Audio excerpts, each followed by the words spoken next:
July 25వ తేదీ ఒక రైలు దృశ్యం. ఛత్తీస్గఢ్లోని దుర్గా స్టేషన్. రైలు స్లో అయింది. అందులో ఉన్నారు ఇద్దరు సిస్టర్స్. సిస్టర్ ప్రీతి మేరీ, సిస్టర్ వందనా ఫ్రాన్సిస్. ఆగ్రాలోని ఒక క్రైస్తవ ఆసుపత్రిలో వారు సేవ చేస్తున్నారు. వారికి తోడుగా ఇద్దరు గ్రామీణ యువతులు వంట పని కోసం తమ కుటుంబ అంగీకారంతో వారితో బయలుదేరారు. వారి అన్నయ్య కూడా ఉన్నారు. వారు కూడా క్రీస్తును అంగీకరించిన క్రైస్తవులు. రైలు స్టేషన్ ఆడంబరంగా మారుతుంది.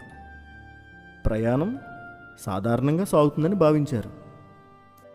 కానీ ఆ శాంతి కొద్ది క్షణాల్లోనే చెల్లాచెదురైంది. ఒక వ్యక్తి అకస్మాత్తుగా నన్నలను తిట్టడం మొదలుపెట్టాడు. ఏయ్, మతమార్పిడి ముఠా, దేశాన్ని నాశనం చేస్తున్నారు మీరు, వాళ్ళని ఎక్కడికి తీసుకెళ్ళి అమ్మేశారు అంటూ అరిచాడు. అప్పుడు ఆ యువతుల యొక్క అన్నయ్య ముందుకొచ్చాడు. వారు మన సమాజానికి సేవ చేస్తున్న వాళ్ళు, మతమార్పిడి చేసేవాళ్ళు కాదు, వాళ్ళకి సేవే లక్ష్యం అని చెప్పాడు.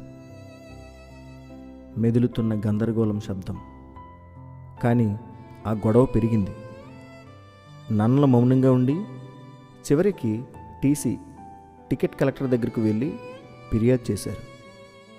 కానీ అతడు కూడా సహాయకుడిగా కాకుండా బెదిరింపుగా మారిపోయాడు. ఫోన్ తీసి, ఇక్కడ మత మార్పిడి జరుగుతోంది, వెంటనే జాగ్రత్త చర్యలు తీసుకోండి అని చెప్పి బజరంగ్ దళకు సమాచారం ఇచ్చాడు. కొద్దిసేపట్లో బజరంగ్ దళ్ వచ్చి